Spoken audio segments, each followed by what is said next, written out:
Thank you, Mr. Speaker, for giving me this opportunity to join, support the motion of adjournment to discuss insecurity in Lamu and the northeastern part of Kenya, put forward by the Honorable Member for Nandi Hills, Honorable Bernard Kitur.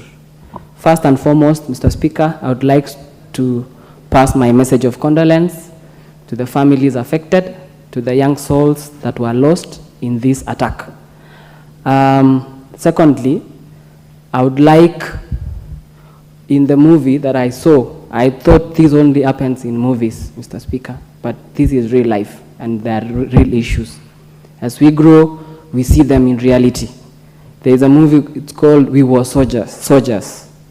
And these commandants, one of the commandants, before they went to war, he promised his platoon that I will be the first to touch the ground and I'll be the last to leave the place, the scene. And he would not leave any soldier behind.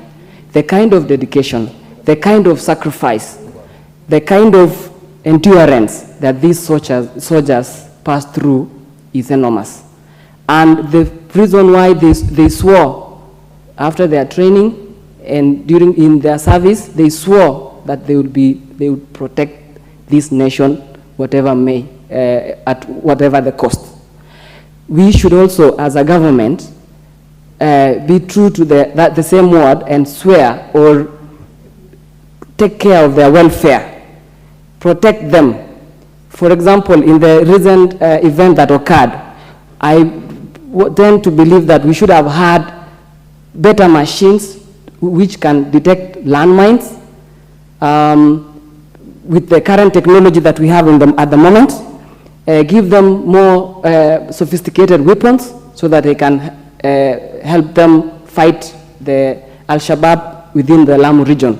Secondly, Mr. Speaker, Lamu region, there is a big chunk of forest, like the Booni. I think so as long as the Booni forest exists, we will still lose our people, we will lose our soldiers.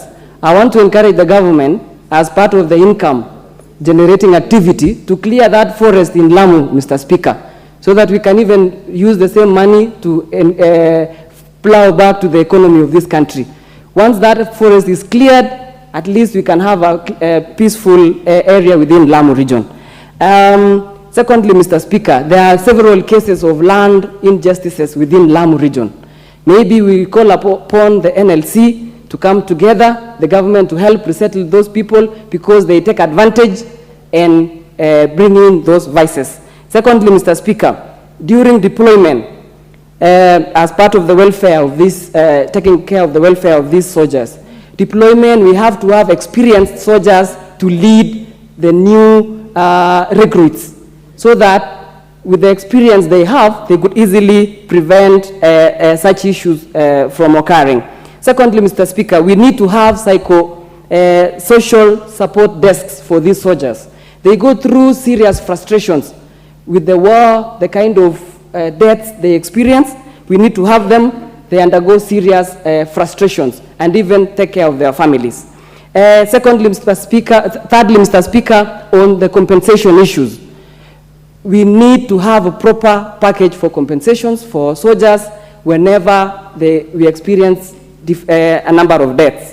The other issue, Mr. Speaker, I would want also to question the employment criteria of our NIS. Every time NIS has been accused, allegedly, for employing children from rich families. How can you send rich kids to do the security issues? They can't stay at night protecting the poor people. So I would want to encourage and advise so that next time they follow the right procedures in employing these security forces for intelligence reasons.